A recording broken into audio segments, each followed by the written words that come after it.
मैं अपने ससुर के साथ गोवा घूमने के लिए गई थी। मेरे साथ सिर्फ मेरे खूबसूरत ससुर ही थे जिनको मैं अपनी जान से ज़्यादा प्यार करती थी। ससुर जी भी मुझसे बहुत प्यार करते थे। ससुर जी और मैं दोनों लोग निकल गए गोवा घूमने के लिए। अगले दिन जब हम गोवा पहुँचे, रात को हम एक रूम बुक किए। मेरे ससुर का मूड बन गया था। मैंने भी आज प्लानिंग करी थी। फुल माय रूम में आई, तभी देखा ससुर जी का औजार एकदम सख्त था। दोस्तों, ऐसे मज़ा नहीं आएगा। शुरू से शुरू करते हैं, तभी आपको सुनने में मज़ा आएगा। और ऐसी स्टोरी डेली सुनने के लिए हमारे चैनल को सब्सक्राइब ज़रूर से कर देना। चलिए शुरू करते हैं। मेरा नाम प्राची है। मैं उत्तर प्रदेश के प्रयागराज की रहने वाली हूँ और मेरी उम्र 24 साल है। मेरी शादी को 2 साल हो चुके हैं। मेरे पति अंकित एक सॉफ्टवेयर इंजीनियर हैं और वे इस समय अमेरिका में काम कर रहे हैं। उनकी जॉब इतनी व्यस्त है कि वे साल में 1-2 बार ही इंडिया आ पाते हैं। हमारे घर में 7 ससुर के साथ एक छोटा सा खुशहाल परिवार है। मेरे ससुर राजन जी एक रिटायर्ड बैंक मैनेजर हैं, जबकि मेरी सास गृहिणी हैं। मेरे ससुर ने अचानक एक दिन मुझसे कहा, प्राची, तुम हमेशा घर में ही रहती हो, चलो इस बार हम गोवा घूमने चलते हैं। पहले तो मुझे थोड़ा अजीब लगा, लेकिन उन्होंने समझाया कि जब विवेक आएंगे तब हम अलग से कहीं और घूम लेंगे। सासू माँ को ट्रैवलिंग पसंद नहीं थी, इसलिए उन्होंने कहा कि हम दोनों ही चले जाएं। मैंने भी सोचा कि गोवा जाने का मौका बार बार नहीं मिलता, तो मैंने हामी भर दी। हमने 3 दिन और 2 रातों का प्लान बनाया। सब तैयारियां पूरी हो गई और अगले दिन हम फ्लाइट से गोवा पहुंच गए। वहां का मौसम सुहावना था। समुद्र की लहरों की आवाज़ और दूर दूर तक फैला नीला पानी देखते ही दिल खुश हो गया। हम जिस होटल में रुके थे वहां एक गड़बड़ हो गई। हमारे लिए 2 कमरे बुक थे, लेकिन होटल में ओवर बुकिंग के कारण हमें सिर्फ एक ही कमरा दिया गया। ससुर जी थोड़े नाराज हुए, लेकिन होटल वालों ने कोई और उपाय ना होने की बात कही।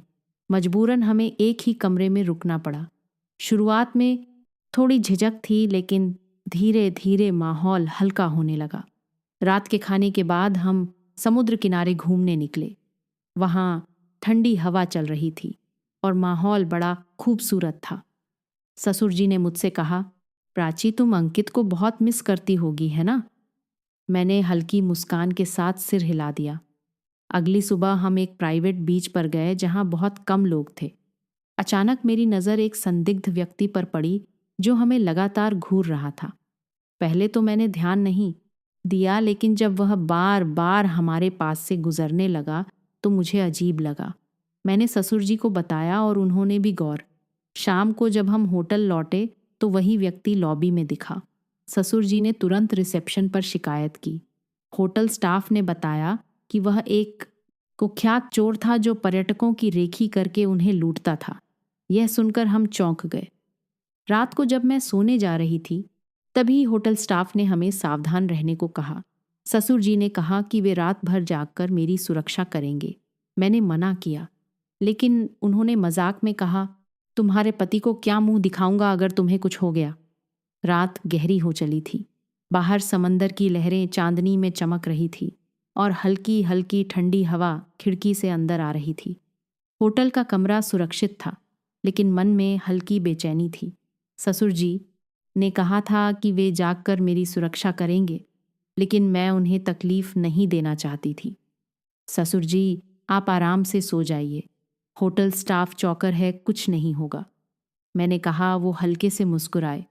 प्राची, चिंता मत करो, मैं तुम्हारी रक्षा के लिए यहाँ हूँ। वैसे भी नींद कहाँ आ रही है। मैं भी करवटें बदल रही थी। अचानक बिजली चली गई और कमरा घने अंधकार में डूब गया। बाहर बस समंदर की लहरों का शोर था। मैं थोड़ी घबरा गई। ससुर जी ने महसूस कर लिया। डरो मत प्राची, आओ बालकनी में चलते हैं, हवा भी अच्छी है, उन्होंने कहा। मैं धीरे धीरे उठी और उनके साथ बालकनी में आ गई। सामने समंदर लहरों से खेल रहा था और आसमान में चांद पूरे शबाब पर था। वातावरण इतना मोहक था कि कोई भी इसमें खो सकता था। तुम्हें विवेक की बहुत याद आती होगी, है ना? उन्होंने गहरी आवाज में पूछा। मैंने हल्की मुस्कान के साथ हिलाया। हाँ, कभी कभी लगता है कि दूरी के कारण हमारा रिश्ता ठंडा पड़ रहा है। वो कुछ देर चुप रहे, फिर बोले, प्यार वक्त या दूरी का मोहताज नहीं होता प्राची, अगर तुम चाहो तो इसे हमेशा जीवित रख सकती हो। उनकी बातें मेरे दिल को छू गई। मुझे महसूस हुआ कि वह मेरे अकेलेपन को समझ रहे थे, मेरी भावनाओं को महसूस कर रहे थे। उनकी आंखों में एक अजीब सी गहराई थी, जैसे वह मेरे दर्द को बांटना चाहते हो। अचानक हवा तेज हो गई। मेरे खुले बाल चेहरे पर उड़ने लगे। उन्होंने धीरे से अपने हाथों से मेरे बालों को समेटा और कान के पीछे लगा दिया। उनकी उंगलियों का हल्का स्पर्श मेरे रोंगटे खड़े कर गया। तुम बहुत खूबसूरत हो प्राची। उनकी आवाज़ बेहद कोमल थी। मेरा दिल तेजी से धड़कने लगा। यह क्या हो रहा था? मैं खुद को रोकना चाहती थी, लेकिन उनकी गहरी आंखों में एक अजीब सा खिंचाव था। मैंने हल्के स्वर में कहा, ससुर जी हमें। उन्होंने मेरी बात बीच में ही रोक दी। कुछ मत कहो, सिर्फ महसूस करो। उन्होंने मेरे हाथों को अपने हाथों में ले लिया। उनकी उंगलियों का स्पर्श मेरे जिस्म में एक सहरन दौड़ा गया। मैंने अपनी आंखें बंद कर ली। यह क्षण जैसे ठहर गया था। चांदनी रात, समंदर की गूंज और दो दिलों के बीच की सारी दूरियां मिट चुकी थी। तेज हवा के झोंके मेरे बालों को हल्के हल्के सहला रहे थे। चांद की रोशनी समुद्र की लहरों पर बिखर रही थी, जैसे किसी कलाकार ने आसमान से चांदी उंडेल दी हो। बालकनी में खड़े होकर हम दोनों इस खूबसूरत नज़ारे को निहार रहे थे। प्राची, देखो, यह लहरें कभी किनारे से टकराकर लौट जाती हैं तो कभी तेजी से आगे बढ़ जाती हैं। जिंदगी भी कुछ ऐसी ही होती है, कभी ठहरती है, कभी तेज भागती है। ससुर जी ने कहा। मैंने सिर हिलाया। सही कहा आपने। यहाँ आकर ऐसा लग रहा है जैसे वक्त ठहर गया हो। इतनी शांति, इतनी खूबसूरती। उन्होंने हल्की मुस्कान के साथ कहा। इसीलिए तो मैंने कहा था कि हमें यहाँ आना चाहिए। जिंदगी सिर्फ घर की चार दीवारी में सिमट कर नहीं रहनी चाहिए, नए अनुभव लेने चाहिए। हम दोनों देर तक चुपचाप समंदर की लहरों को देखते रहे।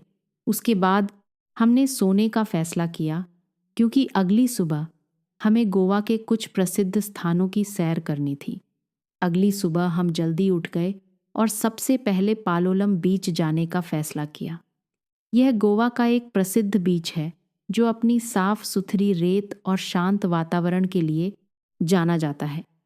होटल से निकलकर हमने एक टैक्सी ली और कुछ ही देर में बीच पर पहुंच गए।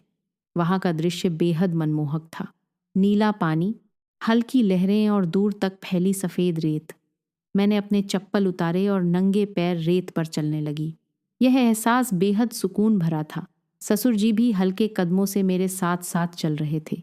चलो थोड़ा मस्ती करते हैं, मैंने कहा और भागते हुए पानी में चली गई। हल्की हल्की लहरें मेरे पैरों को छू रही थी। ससुर जी ने भी पैंट थोड़ी ऊपर चढ़ाई और पानी में आ गए। हमने कुछ देर तक पानी में खेला। फिर वहाँ कुछ लोकल स्नैक्स ट्राई करने का मन बनाया। हमने वहाँ के प्रसिद्ध बेबिंका और फिश करी का स्वाद लिया। यह तो बहुत टेस्टी है, मैंने खुशी से कहा। ससुर जी हंसते हुए बोले, गोवा का खाना एक बार खाने के बाद भूलना मुश्किल होता है। इसके बाद हमने डॉल्फिन वॉचिंग करने का प्लान बनाया। हम एक छोटी नाव में बैठकर समुद्र में दूर तक गए, जहां हमें डॉल्फिनस के झुंड देखने को मिले। वे पानी से उछलकर बाहर आती और फिर वापस चली जाती। यह तो कमाल का नज़ारा है, मैंने उत्साह से कहा। ससुर जी भी मुस्कुरा रहे थे। हाँ, यह सच में एक अनोखा अनुभव है। इसके बाद हमने कुछ एडवेंचर स्पोर्ट्स करने का फैसला किया। मैंने पैरासेलिंग करने की इच्छा जताई, लेकिन ऊंचाई देखकर थोड़ा घबरा भी रही थी। डरने की ज़रूरत नहीं है प्राची। अगर कुछ नया ट्राई नहीं करोगी तो जिंदगी के मज़े अधूरे रह जाएंगे। ससुर जी ने हौसला बढ़ाया। उनकी बातों से मुझे हिम्मत मिली और मैंने पैरासेलिंग की। जैसे ही मैं ऊपर गई, ऐसा लगा मानो मैं खुले आसमान में उड़ रही हूँ। नीचे समुद्र की लहरें छोटे छोटे धब्बों की तरह दिख रही थी। यह एक रोमांचक अनुभव था। ससुर जी ने भी जेट स्की करने का फैसला किया और उन्हें इस नए अनुभव का बहुत आनंद आया। शाम को हम गोवा के स्थानीय बाजार घूमने निकले। वहाँ हस्तशिल्प की खूबसूरत चीज़ें, समुद्र से बनी ज्वेलरी और गोवा की पारंपरिक ड्रेस बिक रही थी। देखो ये चूड़ियाँ कितनी सुंदर हैं, मैंने खुशी से कहा। ससुर जी ने मुस्कुराते हुए कहा, अगर पसंद आई है तो ले लो। हमने वहाँ से कुछ गिफ्ट्स भी खरीदे। विवेक के लिए एक खूबसूरत टी शर्ट और सासू माँ के लिए एक गोवन साड़ी। इसके बाद हमने एक लोकल कैफ़े में जाकर गोवा के मशहूर फैनी एक प्रकार की ड्रिंक और सी फूड का आनंद लिया। वहाँ एक लाइव म्यूज़िक शो भी हो रहा था, जिससे माहौल और भी खुशनुमा हो गया। रात को हमने बीच के किनारे एक टेबल बुक करवाई और वहाँ डिनर किया। चारों तरफ कैंडल्स चल रही थी और हल्की हल्की समुद्री हवा चल रही थी। आज का दिन बहुत अच्छा बीता। मैंने कहा, हाँ, कभी कभी जिंदगी में ऐसे पल आने चाहिए जो हमें यादगार अनुभव दें। ससुर जी ने जवाब दिया। हमने देर तक बातें की, जिंदगी, परिवार, सपनों और भविष्य को लेकर। मुझे ऐसा लगा जैसे मैं अपने पिता के साथ बैठकर बातें कर रही हूँ। यह रिश्ता और भी गहरा और आत्मीयता से भर गया था। अगले दिन हमें वापस लौटना था। हमने आखिरी बार समुद्र के किनारे टहलने का फैसला किया। सूर्योदय का नज़ारा अद्भुत था। सूरज धीरे धीरे समंदर से निकल रहा था और उसकी किरणें पानी में सुनहरी चमक भर रही थी। इस ट्रिप के लिए शुक्रिया ससुर जी। मैंने कभी नहीं सोचा था कि गोवा की था इतनी यादगार होगी। मैंने भावुक होकर कहा। उन्होंने हल्की मुस्कान के साथ कहा, शुक्रिया की कोई ज़रूरत नहीं बेटा। जिंदगी में हर रिश्ते को संजोना ज़रूरी होता है। फिर हमने होटल से चेकआउट किया और फ्लाइट पकड़ने के लिए एयरपोर्ट रवाना हो गए। ये गोवा की यात्रा सिर्फ एक ट्रिप नहीं थी, बल्कि एक अनमोल याद थी जो हमेशा हमारे दिलों में जिंदा रहेगी। गोवा की यादगार यात्रा के बाद मैं और ससुर जी वापस प्रयागराज लौट आए थे। सफ़र तो खत्म हो गया था, लेकिन वहाँ बिताए गए खूबसूरत पल अभी भी मेरे जहन में ताज़ा थे। घर लौटते ही सासू माँ ने हमारा गर्मजोशी से स्वागत किया। उन्होंने मुझे देखकर मुस्कुराते हुए कहा, कैसा रहा तुम्हारा ट्रिप? प्राची, बहुत अच्छा माँ, गोवा सच में जन्नत जैसा है। मैंने उत्साह से जवाब दिया। ससुर जी भी मुस्कुराते हुए कहा, हमें वहाँ बहुत मज़ा आया, बस तुम्हारी कमी महसूस हुई। घर लौटने के बाद भी दिल कहीं ना कहीं उसी समुद्र किनारे अटका हुआ था। लेकिन अब एक और बड़ी खुशी मेरे सामने थी। अंकित लौट रहा था। उसने अमेरिका से कॉल करके बताया था कि वह अगले ही दिन भारत आ रहा है। जैसे ही फ़ोन बजा मैं खुशी से उछल पड़ी। स्क्रीन पर अंकित का नाम चमक रहा था। मैंने झट से कॉल रिसीव की। हेलो मिसेस प्राची, क्या हाल है? उसकी आवाज़ में वही पुरानी शरारत थी। बहुत अच्छे हाल हैं और कल तो और भी अच्छे हो जाएंगे, मैंने हंसते हुए कहा। ओ, मतलब मेरे बिना भी अच्छे हाल में हो? यह तो बड़ी नाइंसाफ़ी है। अच्छा जी, तो क्या मैं उदास हो जाऊं? वो हल्का हंस पड़ा।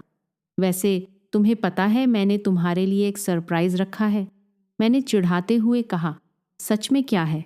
यह तो जब तुम आओगे तभी पता चलेगा। वो हल्का हंस पड़ा। ठीक है, लेकिन एक बात बताओ, तुम मुझे मिस कर रही हो या नहीं? बहुत बहुत ज़्यादा। मेरी आवाज़ अचानक धीमी हो गई।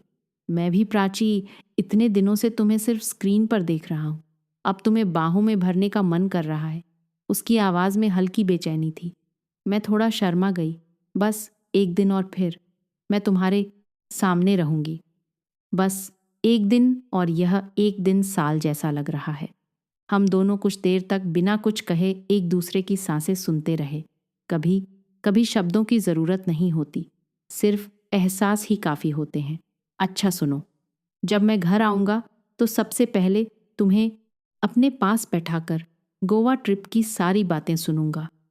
वैसे पापा ने तो बहुत एंजॉय किया होगा, है ना? हाँ, बहुत। हमने डॉल्फिनस देखी, बीच पर मस्ती की, लोकल फूड ट्राई किया। लेकिन तुम्हारी कमी खल रही थी। अब वो कमी पूरी हो जाएगी। और हाँ, मैं तुम्हारे लिए बहुत प्यारा सा गिफ्ट भी ला रहा हूँ। ओह, क्या है? यह तो जब मैं आऊँगा तभी पता चलेगा। उसने मुझे ही मेरे शब्द वापस सुना दिए। मैं मुस्कुराई। ठीक है, देखते हैं तुम्हारा गिफ्ट मेरे सरप्राइज से अच्छा है या नहीं। कुछ देर और मीठी मीठी बातें करने के बाद हमने कॉल कट किया। अब बस एक ही रात का फासला था। कल सुबह अंकित वापस आ रहा था और मेरे दिल की धड़कनें उसके आने की आहट सुनने के लिए बेसब्र हो रही थी। दोस्तों, कहानी आपको कैसी लगी कमेंट करके ज़रूर बताना।